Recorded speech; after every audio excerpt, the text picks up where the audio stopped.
మీ ఇద్దరికీ ఇప్పుడు 2 షాకింగ్ న్యూస్లు చెప్పబోతున్నాను. ముందు జగదీష్కి. ఆ రోజు నువ్వు చూసావా అమ్మాయి శ్వేత, తనకి నువ్వు నచ్చలేదని చెప్పిందిరా. ఏమైంది? షాక్ అయ్యాడు అబ్బాయి. Okay okay okay okay. ఇక నువ్వు షాక్ అయ్యే విషయం చెప్పే ముందు నువ్వు ఒకరిని మీట్ అవ్వాలి. ఒక్క సెకండ్ వెయిట్ చేయి, ఇప్పుడే వస్తాను. ఓకే.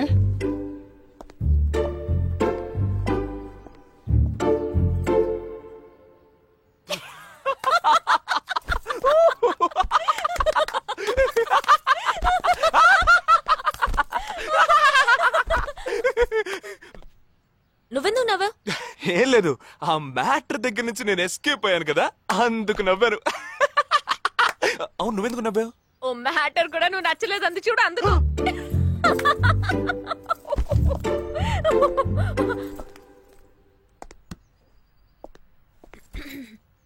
చిత్రా,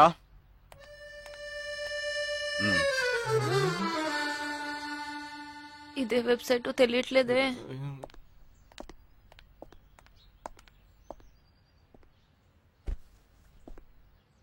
మా మామయ్య కూతురు చిన్నప్పటి నుంచి నన్ను ప్రేమిస్తోందంట, కానీ నేనది గ్రహించలేకపోయాను. నేనిప్పుడు నిన్ను పెళ్లి చేసుకుంటున్నానన్న విషయం తెలిసి సూసైడ్ అటెంప్ట్. ఇలా కూర్చో. తర్వాత హాస్పిటల్ అడ్మిట్ చేసి పెద్ద ప్రాబ్లం అయింది.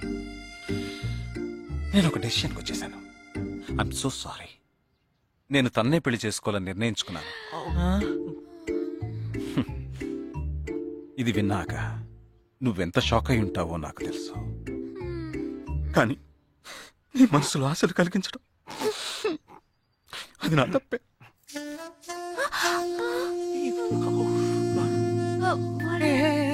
ఇదంతా జీవితంలో సహజం. ఓకే, ఇప్పుడు నేను మీ ఇద్దరిని ఓ విషయం అడగబోతున్నాను. నువ్వు పెళ్లి చేసుకోవాలన్న కోరికతోనే బాంబే వచ్చావు. నువ్వేమో ఒక మిలిటరీ మ్యాన్ ని పెళ్లి చేసుకోవాలని ఆశపడ్డావు. అది ఎందుకని మీరిద్దరు పెళ్లి చేసుకోకూడదు? నన్ను మాత్రం అపార్థం చేసుకోకు. మేమిద్దరం ఒకరినొకరం ప్రేమించుకున్నామే కానీ నా వేలు కూడా తన్ని టచ్ చేయలేదు. మనం ఎప్పుడన్నా టచ్ అయ్యామా? లేదు. అడిగి చూడు. లేదు. నువ్వు నన్ను మర్చిపోవటం నీకు చాలా కష్టం అని నాకు తెలుసు. అందంగా పుట్టడం నా తప్ప.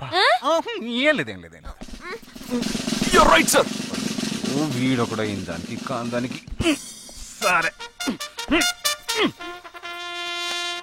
నిషా, all the best. Bye bye. Nisha, నేను నీకు దక్కలేదు కదా అని తను చేసుకున్నట్టు ఇటువంటి ఏ నిర్ణయం నువ్వు తీసుకోకు. ప్రామిస్?